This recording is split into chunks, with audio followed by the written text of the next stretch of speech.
শেরপুরের নালিতাবাড়ি সীমান্ত দিয়ে মানুষ পারাপারের সহায়তাকারী ফিলিপের 2 সহযোগীকে আটক করেছে বিজিবি।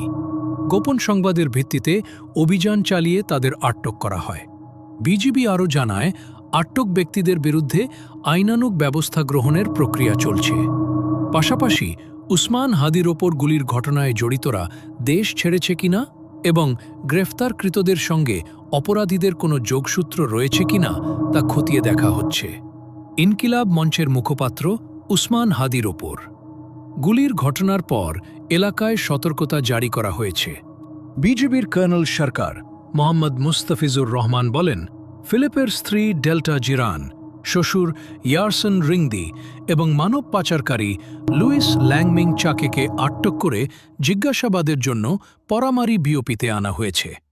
আজ সোমবার ভোরে ফিলিপের আত্মীয় বেঞ্জামিন রিচার্ড নামে এক যুবককে সন্দেহভাজন হিসেবে আটক করা হয়েছে।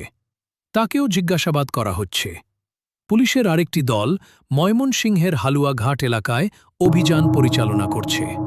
হালুয়াঘাটে চলমান অপারেশনের বিষয়ে বিজিবির একটি সূত্রসহ অন্যান্য উৎস থেকে তথ্য দিয়ে পুলিশকে সহায়তা করা হচ্ছে।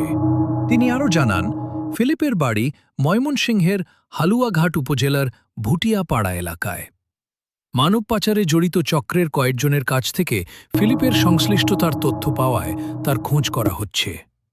উসমান হাদির ওপর গুলিবর্ষণকারীরা ময়মনসিংহের সীমান্ত ব্যবহার করে ভারতে পালিয়ে গেছে কিনা তা এখনও পুরোপুরি নিশ্চিত হওয়া যায়নি। যদি অভিযুক্ত ব্যক্তিরা সীমান্ত পার হয়ে থাকে, তাহলে ফিলিপ এ বিষয়ে গুরুত্বপূর্ণ তথ্য দিতে পারেন। ফিলিপকে আটক করা গেলে পুরো বিষয়টি নিশ্চিত হওয়া যাবে। কিভাবে যোগাযোগ করা হয়েছে, কত টাকা লেনদেন হয়েছে, ওপারে কার সঙ্গে যোগাযোগ ছিল এবং আদৌ মানব পাচার হয়েছে কিনা, এসব তথ্য তখন জানা যাবে। Multimedia News GENZ 24